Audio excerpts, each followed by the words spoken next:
এক লোকের স্ত্রী মারা যাওয়ার পর তার ছোট্ট মেয়েটার দেখাশোনা করার জন্য দ্বিতীয় বিয়ে করলো। লোকটি একদিন তার মেয়ের শুকনো মুখ দেখে জিজ্ঞেস করলো, আচ্ছা মা, তোমার আপন মা আর নতুন মায়ের মধ্যে কিছু পার্থক্য খুঁজে পেলে? মেয়েটি উত্তর দিল, আমার আপন মা মিথ্যাবাদী ছিল, কিন্তু আমার নতুন মা সত্য কথা বলে। বাবা মেয়ের এমন উত্তর শুনে বলল, তুমি জানো তোমার আপন মা তোমাকে কত কষ্ট করে জন্ম দিয়েছে, আর তুমি কিনা সেই মাকেই মিথ্যাবাদী বলছো? আর যে দুদিন হয় আসলো সে তোমার কাছে সত্যবাদী হয়ে গেল কেন মা? মেয়েটি বলল, জানো বাবা, আমি যেদিন বেশি দুষ্টুমি করতাম সেদিন আমার আপন মা বলতো, আজ তোর ভাত বন্ধ। তারপর দুপুর গড়াতেই আমার মা আমাকে সারা গ্রাম খুঁজে এনে গোসল করিয়ে নিজ হাতে খাইয়ে দিত, কত না আদর করত।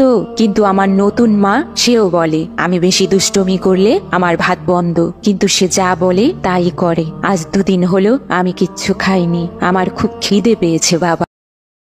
এক আলেম সাহেব সফরে বের হলেন। তিনি তার সাথে একটি মোরগ নিলেন যাতে ফজরের নামাজের জন্য তাকে ডেকে দেয়। সাথে পোষা একটি কুকুরও নিলেন যাতে চোর থেকে তাকে পাহারা দেয়। সাথে একটি গাধাও নিলেন, তার উপরে বইপত্র এবং খাদ্য সামগ্রী যেন বহন করা যায়। চলতে চলতে সন্ধ্যা ঘনিয়ে এলে এক বাড়িতে আশ্রয় চাইল, কিন্তু কেউ রাজি হলো না। উপায় না পেয়ে জঙ্গলের পাশে এক গাছের নিচে আশ্রয় নিলেন। রাতের শুরুতেই নেকড়ে এসে কুকুরটিকে মেরে ফেললো, কিন্তু লোকটি সাহস হারালেন না। তিনি বললেন, আল্লাহ যা করেন ভালোর জন্যই করেন। রাত আর একটু গভীর হলে জঙ্গল থেকে একটি শিয়াল এসে মুরগিটি নিয়ে গেল। তখন লোকটি বললেন, আল্লাহ যা করেন ভালোর জন্য করেন। এরপর একদল নেকড়ে এসে গাধাটির ঘাড় মোটকে টেনে হিঁচড়ে নিয়ে গেল। তখনও আলেম সাহেব বললেন, আল্লাহ যা করেন ভালোর জন্য করেন। ভাবতে ভাবতে লোকটি ঘুমিয়ে গেল। হঠাৎ চারদিকে চিৎকার চেঁচামেচির শব্দে তার ঘুম ভেঙে গেল। খোঁজ নিয়ে জানতে পারলো শেষ রাতে ওই গ্রামে ডাকাত আক্রমণ করেছে, অনেক লোক হত্যা করে সবকিছু লুট করে নিয়ে গেছে। আলেম সাহেব ভাবলেন, ওই গ্রামে কেউ যদি তাকে মেহমান হিসেবে গ্রহণ করত তাহলে তারও হয়তো ঠিক একই অবস্থা হতো। আবার যদি তার মোরগ, কুকুর এবং গাধা জীবিত থাকতো তাহলে নিশ্চয়ই ডাকাডাকি করতো। ডাকাতরা সেটা শুনতে পেয়ে তারও সবকিছু লুটপাট করে হয়তো হত্যা বা জখম করতো।